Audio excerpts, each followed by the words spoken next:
माननीय प्रधानमंत्री जी,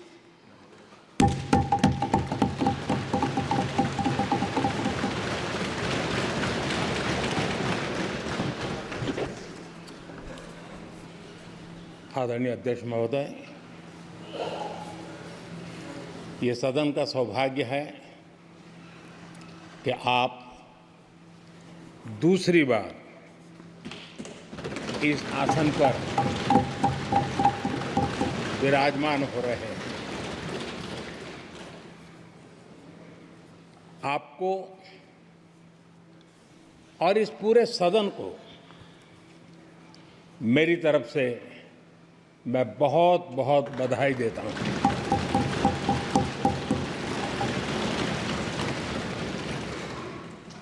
आदरणीय अध्यक्ष जी,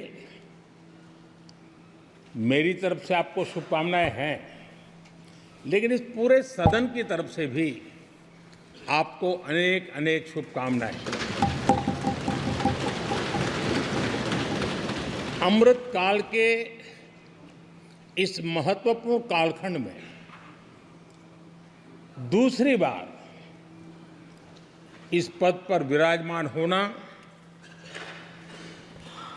बहुत बड़ा दायित्व आपको मिला है और आपका 5 वर्ष का अनुभव और आपके साथ हम लोगों का 5 साल का अनुभव, हम सबका विश्वास है कि आप आने वाले 5 साल हम सबका मार्गदर्शन भी करेंगे और देश की आशा अपेक्षाएं पूर्ण करने के लिए ये सदन अपना दायित्व निभाने में आपकी बहुत बड़ी भूमिका रहेगी। आदरणीय अध्यक्ष जी, हमारे शास्त्रों में कहा गया है कि विनम्र और व्यवहार कुशल व्यक्ति सफल सहज रूप से होता है और आपको तो उसके साथ साथ एक मीठी मीठी मुस्कान भी मिली हुई है। आपके चेहरे को ये मीठी मीठी मुस्कान पूरे सदन को भी प्रसन्न रखती है। मुझे विश्वास है आप हर कदम पर नए प्रतिमान, नए कीर्तिमान गढ़ते आए हैं।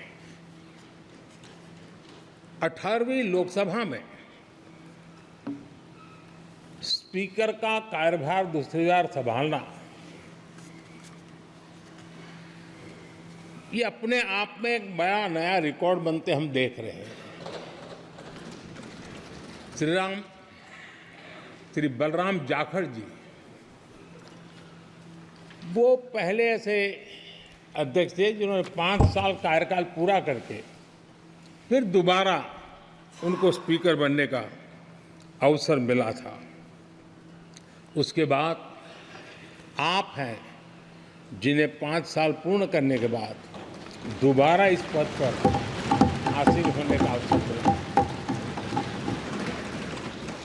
गत 20 साल का एक ऐसा कालखंड रहा है कि ज़्यादातर स्पीकर या तो उसके बाद चुनाव नहीं लड़े हैं या तो जीत करके नहीं आए हैं।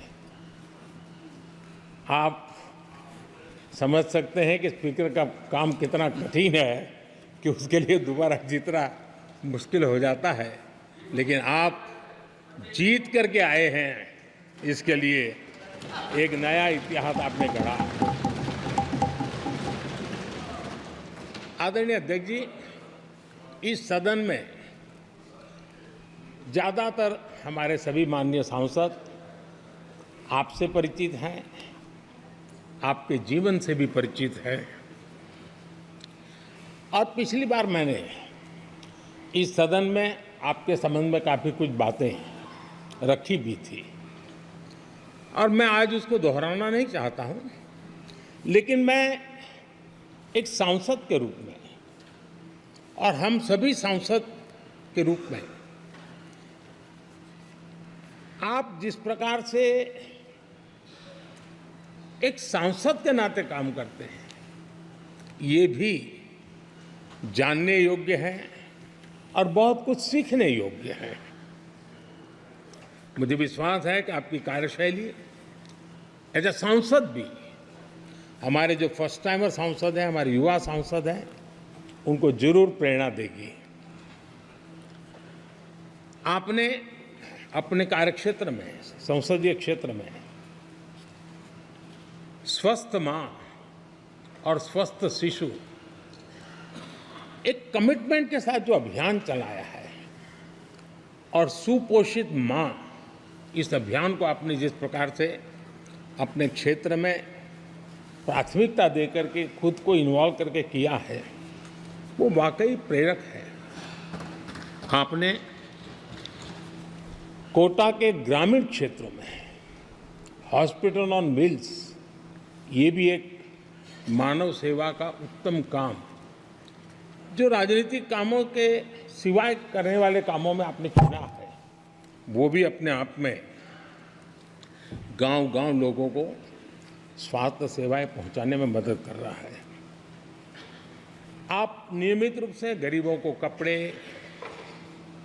कंबल, मौसम के अनुसार छाता की जरूरत है छाता, जूते, ऐसी अनेक सुविधाएं समाज के आखिरी तबके के जो लोग हैं उनको खोज करके पहुंचाते हैं।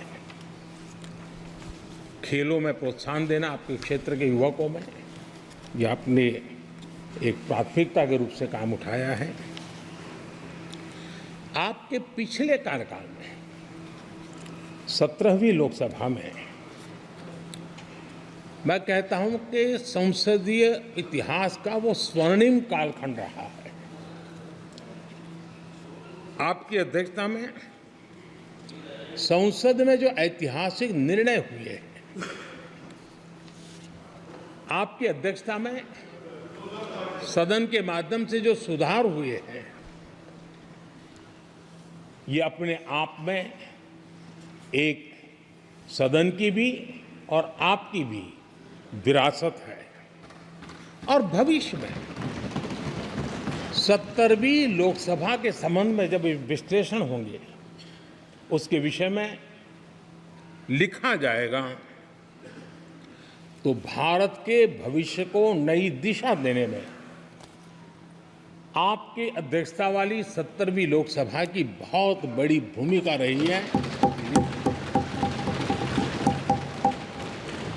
आदरणीय अध्यक्ष जी, 17वीं लोकसभा में नारी शक्ति वंदन अधिनियम 2023, जम्मू कश्मीर पुनर्गठन विधेयक, भारतीय न्याय संहिता, भारतीय साक्ष्य बिल, भारतीय नागरिक सुरक्षा संहिता, सामाजिक सुरक्षा संहिता, digital personal data protection bill, मुस्लिम महिला विवाह अधिकार संरक्षण विधेयक, transgender persons protection of rights bill, consumer protection bill, direct tax विवाद से विश्वास विधेयक, सामाजिक, आर्थिक और राष्ट्रीय महत्व के ऐसे कितने ही महत्वपूर्ण ऐतिहासिक कानून 17वीं लोकसभा में आपकी अध्यक्षता के अंदर इस सदन ने पारित किए हैं और देश के लिए एक मजबूत नींव बनाई है। जो कार्य आजादी के 70 साल में नहीं हुए, आपकी अध्यक्षता में इस सदन ने इसको करके दिखाया। आदरणीय अध्यक्ष जी, लोकतंत्र की लंबी यात्रा में कई पड़ाव आते हैं। कुछ अवसर ऐसे होते हैं जब हमें कीर्तिमान स्थापित करने का सौभाग्य मिलता है। 17वीं लोकसभा में उपलब्धियां, मुझे पूरा विश्वास है देश आज भी और भविष्य में उसका गौरव करेगा। आज देश अपनी आकांक्षाओं की पूर्ति के लिए भारत को आधुनिक बनाने की दिशा में जब हर तरह से प्रयास हो रहे हैं, मैं मानता हूं कि ये नया संसद भवन भी अमृतकाल के भविष्य को लिखने का काम करेगा और वो भी आपकी अध्यक्षता में। नए संसद भवन में हम सबका प्रवेश आपकी ही अध्यक्षता में हुआ और आपने संसदीय कार्यप्रणाली को प्रभावी और जिम्मेदार बनाने का कई महत्वपूर्ण फैसले लिए हैं और इसलिए लोकतंत्र को मजबूती देने में मदद मिली है।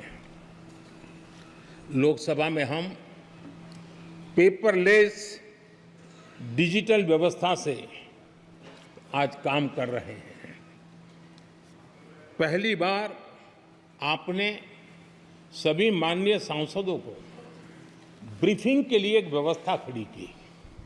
इससे सभी माननीय सांसदों को भी आवश्यक रेफरेंस मटेरियल मिला।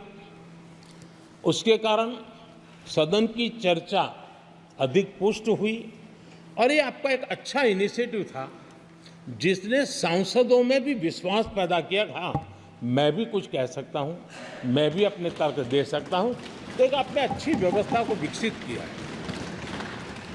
आदरणीय अध्यक्ष जी, G20 भारत की सफलता के एक महत्वपूर्ण पृष्ठ है, लेकिन बहुत कम चर्चा हुई है, वो है P20।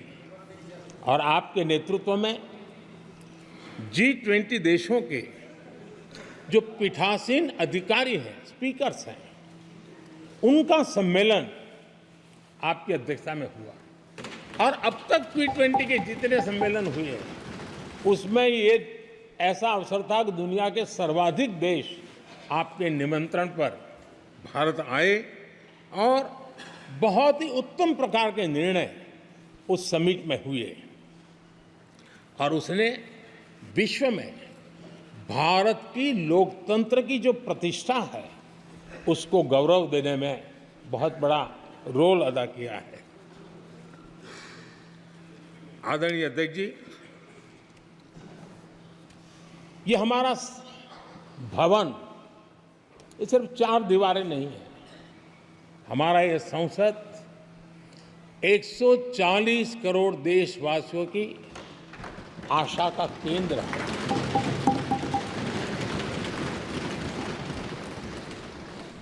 संसद की कार्यवाही,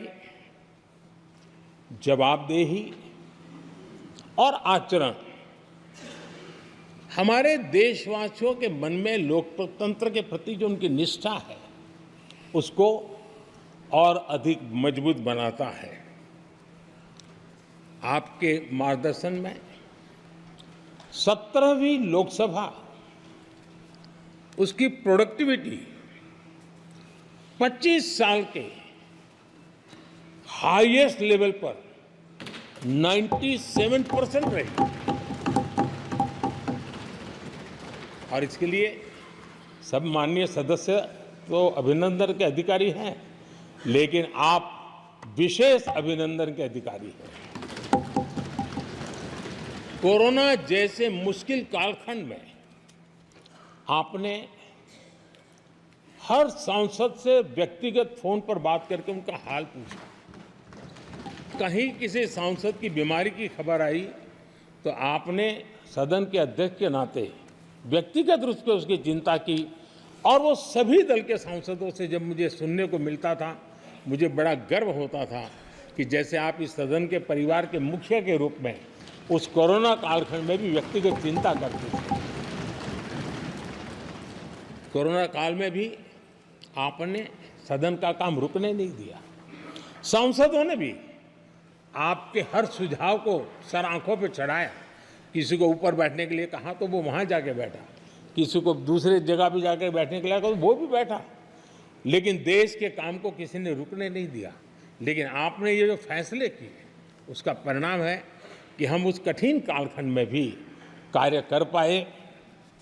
और एक खुशी की बात है कि कोरोना काल में सदन ने 170% प्रोडक्टिविटी, ये अपने आप में दुनिया के लिए एक बहुत बड़ी खबर है। आदरणीय अध्यक्ष जी, हम सब चाहते हैं कि सदन में आचरण, सदन के नियमों का पालन हम सब करें, और आपने बड़े सटीक तरीके से, संतुलित तरीके और कभी कभी कठोरता के साथ भी फैसले लिए हैं। मैं जानता हूं कि ऐसे निर्णय आपको पीड़ा भी देते हैं, लेकिन सदन की गरिमा और व्यक्तिगत पीड़ा में आपने सदन की गरिमा को पसंद किया और सदन की परंपरा को बनाने का प्रयास किया। ये साहसपूर्ण काम के लिए भी आदरणीय अध्यक्ष जी, आप अभिनंदन के अधिकारी हैं। मुझे विश्वास है आदरणीय अध्यक्ष जी, आप तो सफल होने ही वाले हैं, लेकिन आपकी अध्यक्षता में यह 18वीं लोकसभा भी बहुत सफलतापूर्वक देश के नागरिकों के सपनों को पूर्ण करेगी। मैं फिर एक बार आपको इस महत्वपूर्ण दायित्व के लिए और देश को विकास की नई ऊंचाइयों पर ले जाने वाले इस सदन की अध्यक्षता के लिए हृदय से बहुत बहुत शुभकामनाएं देता हूं, बहुत बहुत बधाई देता हूं। श्री राहुल गांधी जी।